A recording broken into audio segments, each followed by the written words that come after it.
Okay, what is basically people say that natural disasters are caused by Satan and that he controls that in specific. What is your take on it?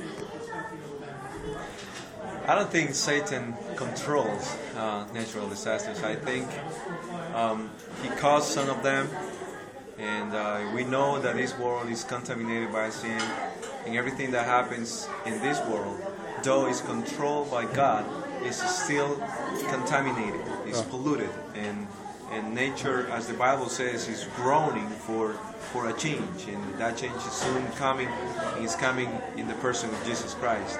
Satan doesn't control it, he causes it. He causes some of the problems some of the disasters we see, most of them, maybe we can even say all of them. But the reality, more what we should be concerned of is not so much on who is causing it, but who is in control of everything. God is in control of everything. And though sometimes our particular situations might tell us that God has lost control, that's not the reality, because at the end, God will take around whatever disaster that is going in our lives, will take around and will make it a blessing for us. And we will see that in every single circumstance. If we just hold enough God's hand through that circumstance, at the end we'll see that there is a blessing awaiting for us. And then is when we see that the door has allowed that situation to strike us. He has been planning all these, so at the end of the tunnel we'll be better people. So that's his plan.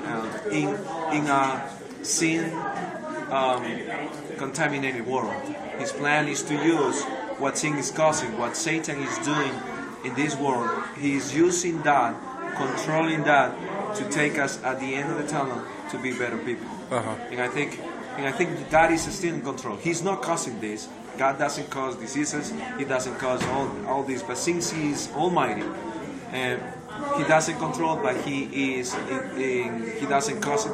Sorry, but He's in control of every single situation, which tells us that He sometimes allows certain situations to come to our lives.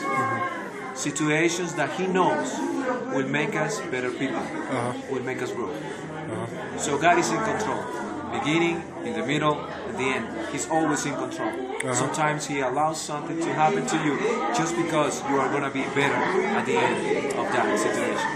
Okay. One more quick question. Can you explain the situation whenever Job was basically being, I guess you could say, tested by God, but Satan was the one that was doing these things? Can you explain the situation? It's clear. It's clear. It's clear. And it's clear also God's allowance.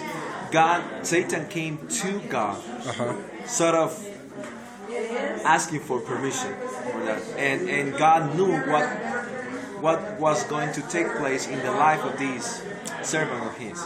He knew that Job's heart was for him. Okay, so He allowed Satan to touch everything that belonged to him, but not his life. Okay, so He allowed for Satan to bring out all these problems towards Job, but not against his life.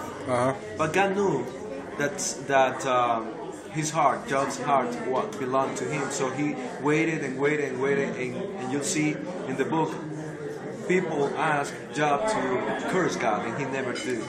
He never did. So at the end of the story, we know that the end of the story. That's how we can learn that God is in control. Before, in the middle, after. He's in control. At the end, He blessed the guy even with more than he had. He was a blessed man before this event. But after God allowed Satan to touch him, he was a better person. He was more committed to God, and he was, materially speaking, he was even more blessed than before. God was in control. Okay. All right. Thank you.